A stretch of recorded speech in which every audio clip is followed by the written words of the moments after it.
Bonjour la troisième primaire, comment ça va? Aujourd'hui on va continuer l'unité 5. On va commencer une nouvelle leçon qui s'appelle l'impératif. C'est-à-dire quoi l'impératif? L'impératif c'est un temps des verbes.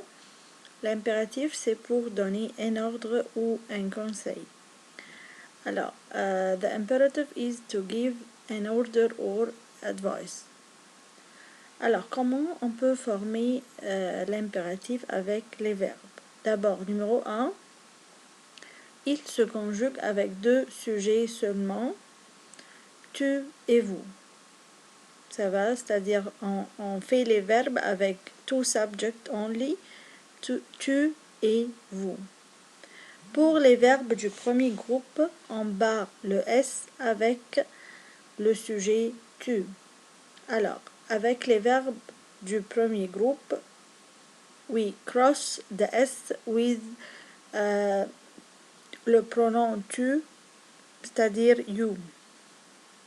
Numéro 3, on ne met pas un sujet au début de la phrase. We don't put a subject at the beginning of the sentence.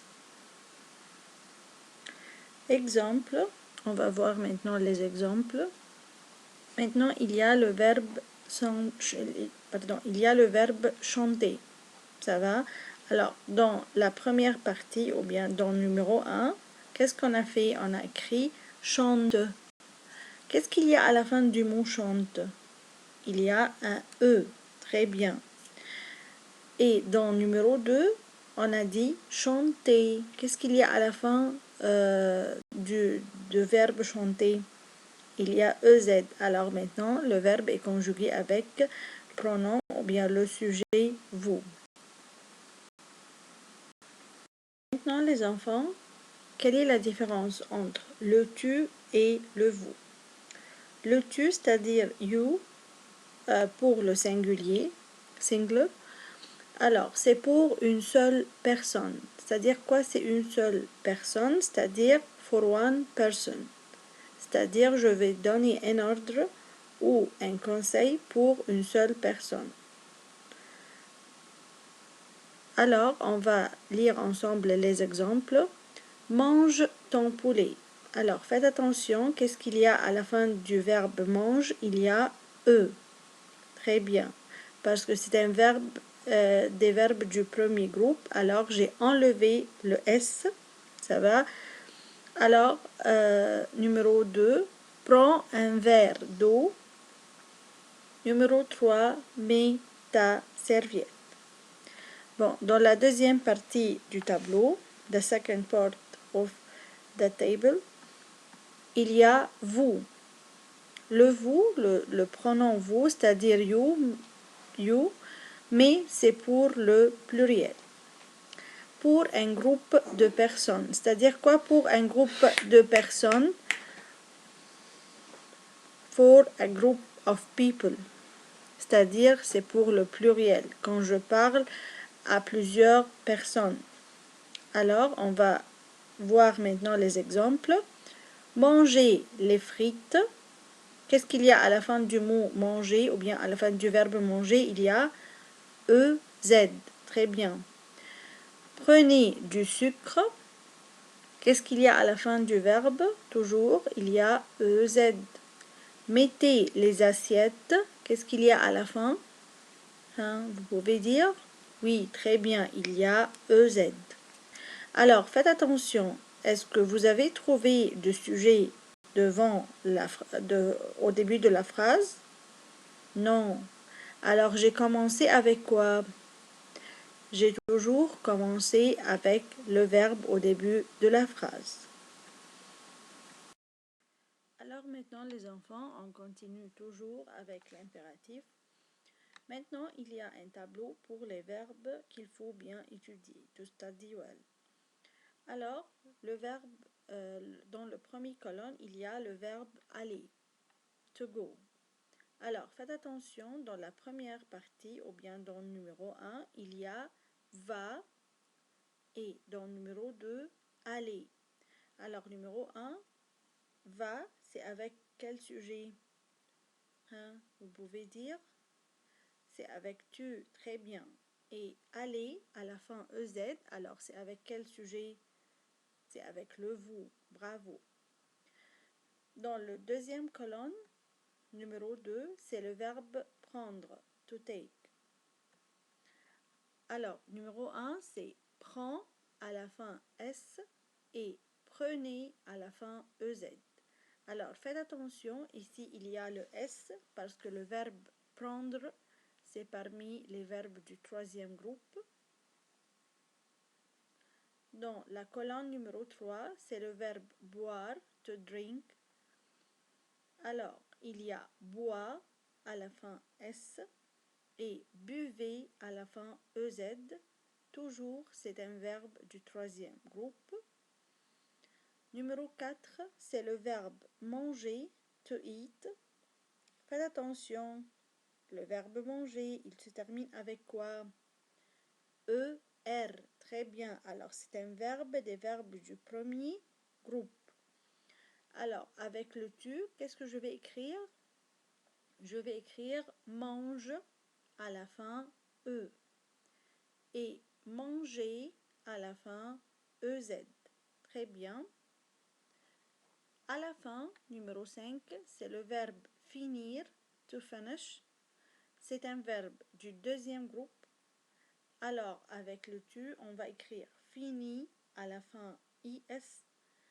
Et avec le vous, c'est finissez à la fin ISSEZ. Maintenant, faites attention avec quelques exemples pour bien comprendre. Numéro 1, il faut jouer du sport le matin.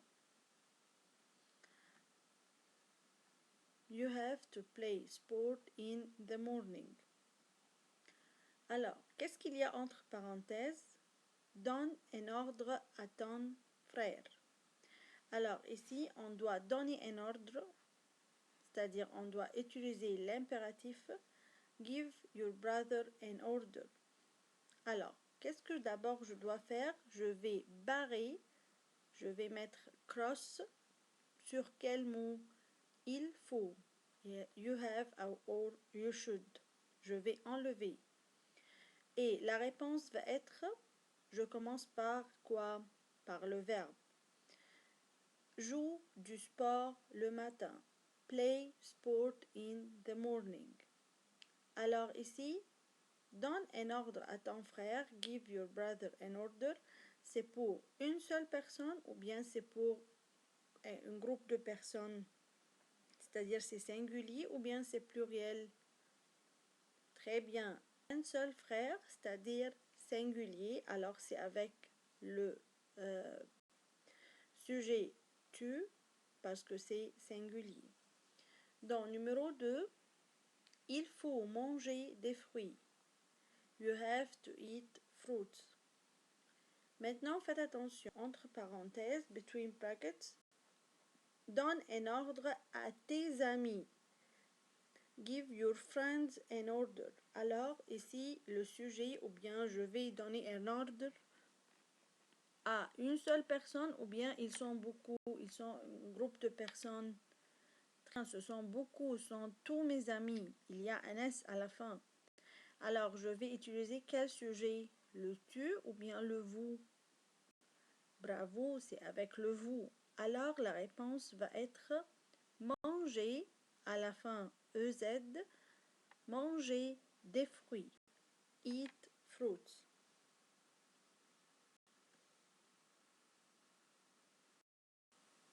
Alors maintenant les enfants, on va commencer à faire les exercices. Numéro 1, donne un ordre à ton frère. Give an order to your brother. Alors ici, je vais donner un ordre à qui? À mon frère, c'est une seule personne, c'est-à-dire singulier ou bien pluriel. Très bien, c'est singulier. Alors, je vais conjuguer les verbes ou bien je vais utiliser quel sujet? Tu, très bien, bravo. Alors, numéro 1, il faut aller au musée. Numéro 1, il faut aller au musée. Alors, qu'est-ce que je dois faire? Je vais d'abord barrer le mot il faut, you have or you should. Je vais mettre cross sur le mot il faut, je vais enlever, barrer le mot il faut. Et après ça, je vais commencer la phrase avec le verbe. Alors, la réponse va être va au musée. Numéro 2, il faut parler en français en classe. Alors, je vais barrer toujours le mot il faut et je commence avec quoi? Avec le verbe. Très bien. Alors, la réponse va être parle en français en classe. Alors, faites attention maintenant. Qu'est-ce qu'il y a à la fin du mot parle? Il y a un E. Très bien. Pourquoi? Parce que c'est un verbe du premier groupe. Et avec les verbes du premier groupe, je dois barrer le S. Numéro 3, il faut mettre la bouteille d'eau sur la table. Hein, c'est à vous de dire maintenant, qu'est-ce que je dois faire? Très bien, bravo. Je dois d'abord barrer ou bien mettre cross sur le mot il faut et je commence avec le verbe. Très bien. La réponse va être mets la bouteille d'eau sur la table. Faites attention, le verbe mettre ici, il se termine avec S parce que c'est un verbe du troisième groupe. Numéro 4, il faut regarder au tableau. Alors, je vais barrer toujours quel mot? Très bien, je barre le mot il faut et je commence avec le verbe. Alors, la réponse va être regarde au tableau.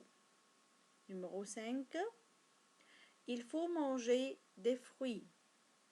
Alors, hein, très bien, je barre d'abord le mot il faut et je commence avec le verbe. La réponse va être mange des fruits.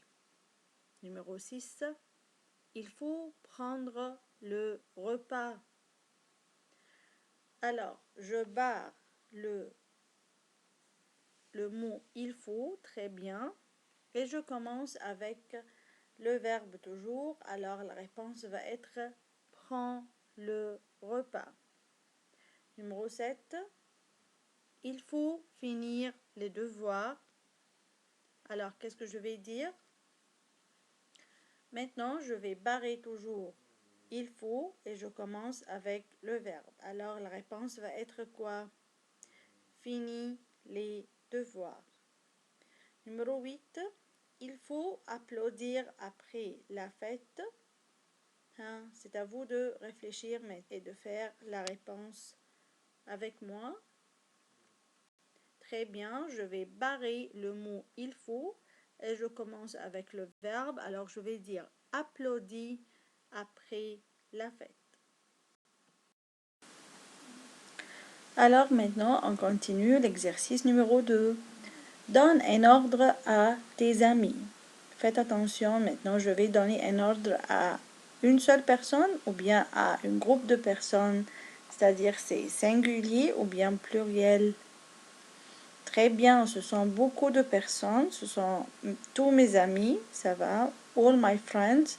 Alors, ici, je vais conjuguer le verbe ou bien je vais utiliser le sujet avec vous.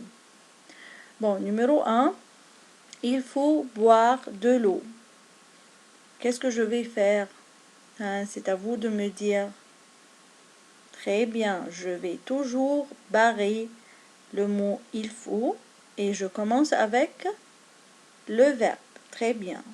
Alors la réponse va être buvez de l'eau. Et le verbe se termine avec EZ. Très bien. Numéro 2, il faut chanter bien à la fête. Alors, je barre toujours le mot il faut et je commence la réponse avec le verbe au début de la phrase. Alors, la réponse va être chanter bien à la fête. Et le verbe se termine par EZ toujours. Numéro 3. Il faut aller à l'école à 7 heures. Je barre le mot il faut et je commence avec le verbe. Alors la réponse va être aller à l'école à 7 heures. Numéro 4. Il faut finir l'examen. Alors, qu'est-ce que je fais? Très bien, je barre toujours le mot il faut et je commence avec le verbe. La réponse va être finissez l'examen. Numéro 5. Il faut manger du poulet. Qu'est-ce que je dois faire d'abord? Très bien, je barre le mot il faut et je commence avec le verbe toujours. Alors, la réponse va être manger du poulet. Et manger, à la fin quoi? À la fin EZ. Numéro 6, il faut prendre un jus d'orange. Alors, je barre le mot il faut et je commence avec le verbe. La réponse va être prenez un jus d'orange. Numéro 7, il faut remplir le verre. Alors, je barre toujours le mot il faut, très bien, et je commence avec le verbe. Bravo. La réponse va être remplissez le verre. Numéro 8, il faut réussir à la fin de l'année. Toujours, je vais barrer le mot il faut et je commence avec le verbe. Et la réponse va être maintenant réussissez à la fin de l'année.